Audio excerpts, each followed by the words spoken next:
Hello friends, welcome to Sourav omnibus YouTube channel. আজ আলোচনা করব elegy written in a country churchyard থেকে কিছু শর্ট কোশ্চেন। তো elegy written in a country churchyard কে লিখেছেন? Thomas Gray. তো প্রথম কোশ্চেন বলেছে, when was elegy written in a country churchyard published? কখন elegy written in a country churchyard publish করা হয়েছিল, মানে কোন এজেতে? 1751, 1751 সালে। নেক্সট কোশ্চেন বলছে, there's are several rhyming scheme in poetry. মানে গ্রের পোয়েট্রিতে অনেক রকমের রাইমিং স্কিম থাকে। The poet followed a classical scheme for this poem with its witty theme.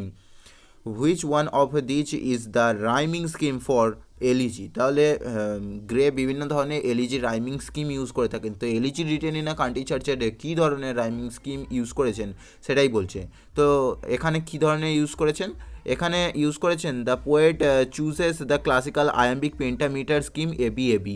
তাহলে আয়াম্বিক পেন্টামিটার স্কিম ইউজ করেছেন এবি ফর্মে, with every syllable following the rhyming stressed unstressed pattern and the rhyming scheme of alternate rhyme in heroic quatrain. তাহলে heroic quatrain use করেছেন এবং তার সাথে iambic pentameter AB rhyming scheme use করেছেন, এবং যার প্রথমেরটা ট্রেস এবং তারপরটা আনট্রেস হয়ে থাকে, যেরকম আমরা প্রোসোডিতে শিখেছি যে প্রথমেরটা ট্রেস তারপরটা আনট্রেস হলে সেটাকে আয়াম্বিক বলে। তারপরের প্রশ্ন বলেছে, what is the theme in elegy written in a country churchyard by Thomas Gray? তো elegy written in a country চার্চারে কী ধরনের থিম ইউজ করা হয়েছে? তো কী ধরনের থিম ইউজ করা হয়েছে? The speaker reflects on the finality and ultimate isolation, at least in temporal world, that death brings with itself. তাহলে এখানে আইসোলেশনের মানে একাকিত্বটাকে নির্দেশ করা হয়েছে, যেই একাকিত্বটা শুধুমাত্র টেম্পোরারি নয় বরং পার্মানেন্ট, অর্থাৎ মৃত্যুটাকে নির্দেশ করা হয়েছে। Elegy written in a country চার্চারের থিম হলো মৃত্যু, অর্থাৎ পোয়েট থমাস গ্রে যে দুঃখ প্রকাশ করছেন তার কাছের লোকগুলো হারিয়ে যাওয়ার কারণে, সেই নিয়ে এলিজিটা লিখছেন। নেক্সট কোশ্চেন বলছে, what tools the parting of the day? মানে কি নির্দেশ করছে যে দিনটা শেষ হয়ে গেছে? তাহলে কি? Curfew tools the parting of the day. সান্ধ্য ঘণ্টাধ্বনিটা বা কারফিউটা নির্দেশ করছে যে দিনটা শেষ হয়ে গেছে। পরের প্রশ্ন বলেছে, the poet was grief stricken by the deaths of his 11 siblings, his friends Richard West and his aunt Mary and dismay after and attack by the highwayman on his childhood friend Horace Walpole, all of which led him to meditate deeply on death. What was the poet's original title?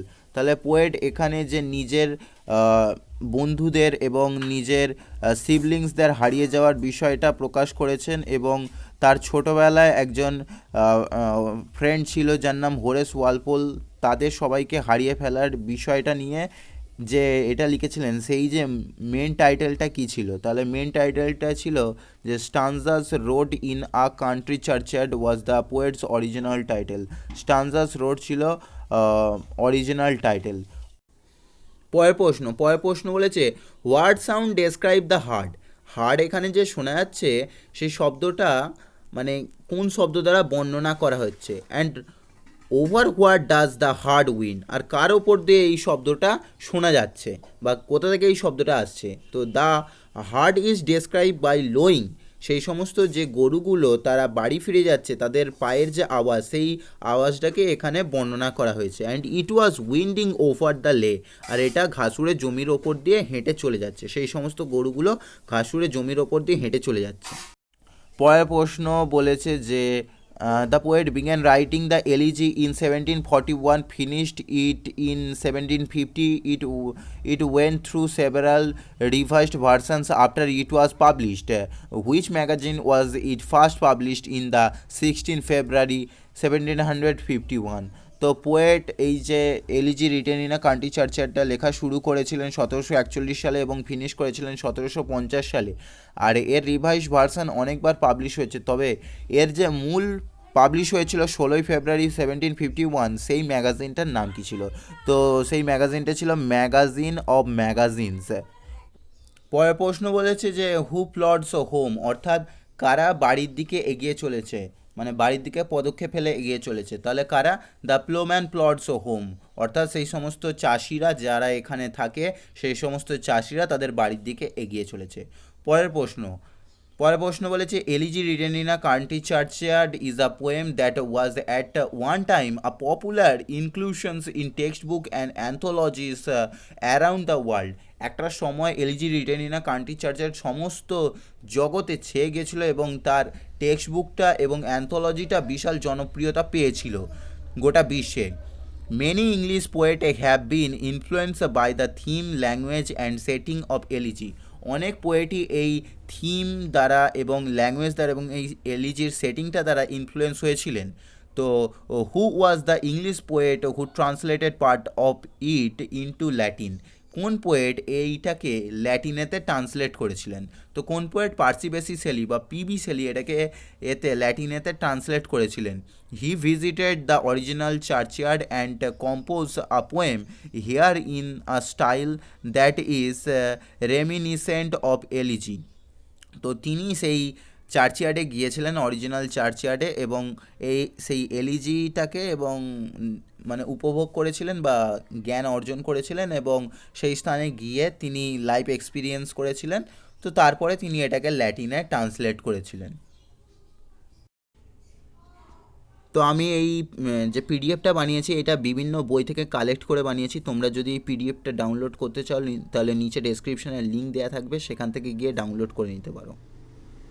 পরের প্রশ্ন বলছে যে what is left in the darkness, অর্থাৎ কি ডার্কনেসের মধ্যে ছেয়ে যাচ্ছে বা অন্ধকারের মধ্যে চলে যাচ্ছে। The world is left in the darkness, অর্থাৎ পৃথিবীটা বা জগৎটা ডার্কনেসের মধ্যে চলে যাচ্ছে। এই জগৎটা বা দুনিয়াটা ডার্কনেসের মধ্যে চলে যাচ্ছে, অর্থাৎ সবাই মারা যাচ্ছে বা দিনটাও শেষ হয়ে যাচ্ছে, যে এভাবে শুরু হচ্ছে ওইটাই নির্দেশ করছে।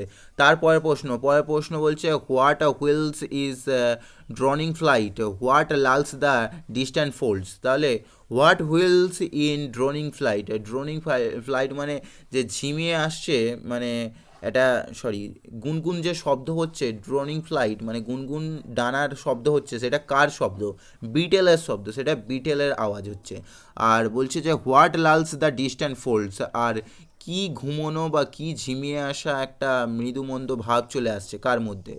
তো সেটা হচ্ছে ড্রাউজি টিঙ্কলিং, অর্থাৎ তাদের কি হচ্ছে, হালকা চোখের পলক পড়ে যাচ্ছে সেই সমস্ত চাষিদের, মানে তারা যখন কাজ থেকে ফিরছিল তারা তখন ক্লান্ত, তাই তাদের চোখের পাতাটা অনেক বুজে আসছে। তো এখানে বলেছে যে কোন জিনিসটা বা কে তাদের চোখের পাতাগুলো বুঝিয়ে আসছে? ড্রাউজি টিংলিং, মানে তাদের চোখের পাতাগুলো বুঝিয়ে আসছে ডিস্ট্যান্ট ফোল্ডস, যেটা দূর থেকে দেখা যাচ্ছে, মানে তাদের চোখগুলো আস্তে আস্তে বুঝে যাচ্ছে এবং ডিস্ট্যান্ট ফোল্ডস হয়ে যাচ্ছে, জমিটা আস্তে আস্তে যেন বুঝিয়ে আসছে।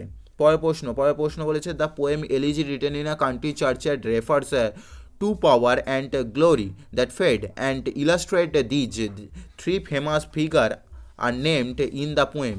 হু আর দে? তাহলে এখানে elegy written in a country চার্চার্ডে তিনজন মানুষের বা তিনজন মহান ব্যক্তির কথা উল্লেখ করা হচ্ছে। সেই তিনজন ব্যক্তির নাম কি? তো তিনজন ব্যক্তি হচ্ছে কে? তিনজন ব্যক্তি হচ্ছেন হ্যামডেন, ক্রমওয়েল এবং মিল্টন। তো এদের পরিচয়গুলো একটু দিয়ে দেওয়া যাক।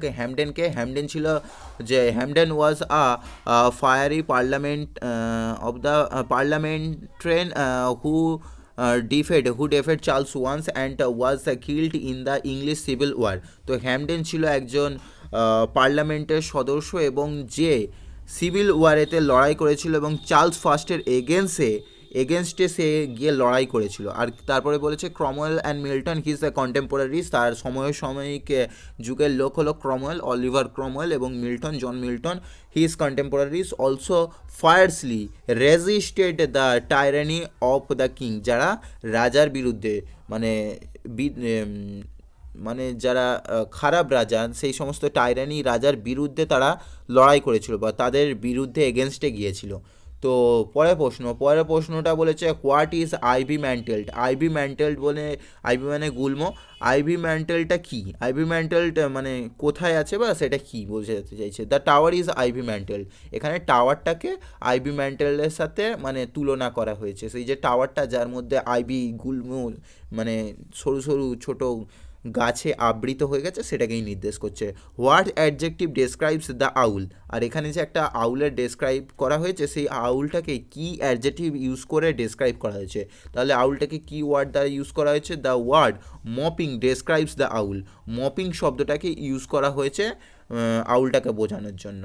পরের প্রশ্ন বলেছে যে how does the author use of the forest doing in elegy written in a country churchyard. What does the author uses forest doing in elegy written in a country churchyard?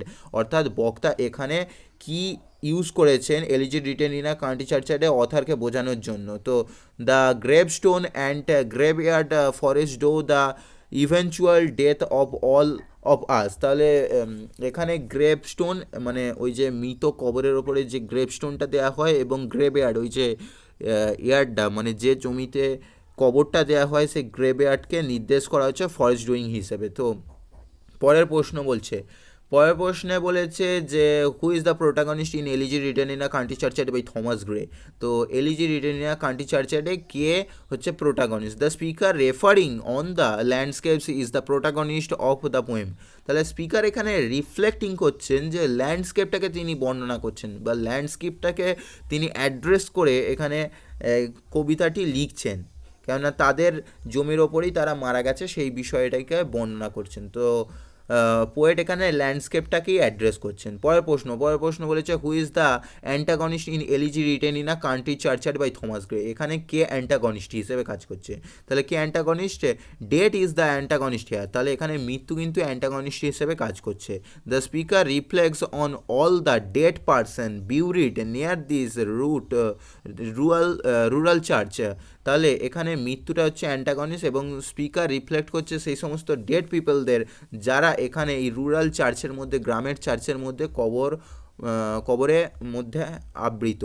The speaker also feels a sense of isolation, আর speaker also feels তার অনুভব করছে সেই তাদের যে sense of isolation একাকিত্বর ব্যাপারটা।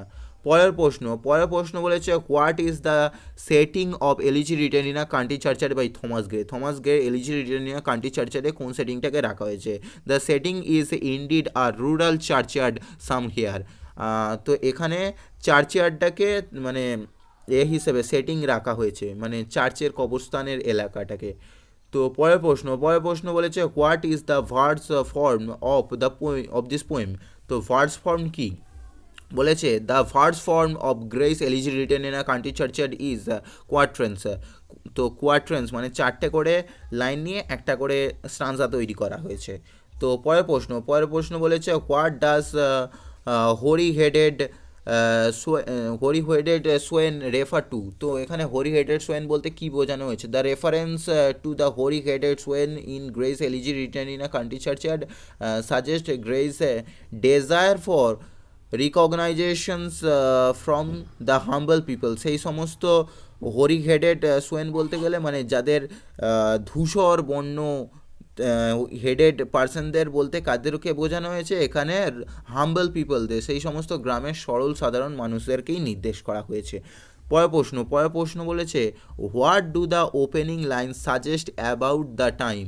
কোন টাইমকে মানে সাজেস্ট করছে ওপেনিং লাইনটা বা টাইমটা কীরকম টাইম ছিল? The opening line of the elegy are set in the twilight, অর্থাৎ সন্ধেবেলাটাকে বা গধূলি বেলাটাকে মানে নির্দেশ করা হচ্ছে পোয়েমটার শুরুতে। প্রথমেই বলেছি যে পোয়েমটা শুরু হচ্ছে সন্ধেবেলার দিকে। পরের প্রশ্ন বলেছে what does the speaker stress his elegy on, মানে স্পিকার কাকে এখানে স্ট্রেস করছেন? তো in elegy written a country churchyard Gray speaker stresses the equalising nature of death. তাহলে ইকুয়ালাইজিং নেচার মানে ডেথের মৃত্যুর সেই ইকুয়ালাইজিং নেচারকে তিনি অ্যাড্রেস করছেন, এখানে তার কথাই মানে স্ট্রেস দিচ্ছেন, জোর দিয়ে বলছেন। পরের প্রশ্ন বলেছে which technique is used in the line now fades the glimmering landscapes on the sides and all the air a solemn stillness holds. তো এখানে কোন টেকনিক ইউজ করা হচ্ছে এই লাইনের দ্বারা? The technique used in the given lines is inversion. তো এখানে ইনভার্সন ইউজ করা হয়েছে, এখানে ইনভার্সন হিসেবে ইউজ করা হয়েছে লাইনগুলোকে। পরের প্রশ্ন বলেছে what is the tone of the poem, এখানে কোন টোনেতে এই পোয়েমটাকে লেখা হয়েছে। তো the tone of the poem is sad and melancholic because it is the descriptions of the death of common people, the poet uses sad dictions and symbols here. তো poet এখানে মানে মেলাঙ্কলিক এবং স্যাডনেসগুলো এক্সপ্রেস করেছেন এবং পোয়েট ইউজ করেছেন কিছু diction এবং symbol, যার মাধ্যমে পোয়েট তার দুঃখগুলোকে প্রকাশ করছে। পরের প্রশ্ন বলেছে যে what is the genre of the poem, তো এই পোয়েমটা কোন জনরার মধ্যে বিলং করছে। The poem is an elegy in name but not in form, পোয়েমটা এলিজি কিন্তু এর ফর্মটা এলিজি নয়, এর ফর্মটা কি, it employs a style similar to that of the contemporary odes, এটা কিন্তু কন্টেম্পোরারি ওডস, যেরকম ওডস লেখা হতো সেই ওডসের মতো কন্টেম্পোরারিভাবে লেখা হয়েছিল সমসাময়িক যুগে। But it embodies meditations on death and remembrance after death, তো এটা কিন্তু লেখা হচ্ছে যে মৃত্যুর পর এবং মৃত্যুর সময় তাদেরকে মনে রাখা বা তাদের স্মৃতিগুলোকে মনে রাখার জন্য তিনি এইটাকে অ্যাড্রেস করছেন বা এইটাকে লিখে থাকছেন, তিনি বেট করছেন। পরের প্রশ্ন বলেছে what does the title of the poem suggest, তো এখানে পোয়েমটা কি সাজেস্ট করছে, what does the title of the poem suggest, টাইটেলটা কি সাজেস্ট করছে। The title of Gray's elegy describe it's function, এটার ফাংশনটাকে প্রকাশ করছে। ল্যামেন্টিং সামওয়ানস ডেথ, আর কেউ মারা যাওয়ার কারণে দুঃখ প্রকাশ করছে এবং তার জন্য মানে কাঁদছেন, সেই ভাবটা প্রকাশ করছেন। এবং affirming the life that preceded it so that we can be comforted, তো এখানে কি মানে কেউ মারা গেলে বা তার জন্য ল্যামেন্টেশন হচ্ছে যে দুঃখ, সেটাই তিনি প্রকাশ করছেন এই পোয়েমের মাধ্যমে। তো টাইটেলটা এটাই নির্দেশ করছে, elegy written in a country churchyard. তো ভিডিওটা যদি ভালো লেগে থাকে প্লিজ একটি লাইক করে যেও এবং চ্যানেলটিকে সাবস্ক্রাইব করে বেল আইকন প্রেস করে রেখো, তাতে নতুন ভিডিওর নোটিফিকেশন তোমার কাছে পৌঁছে যাবে। Thanks for watching.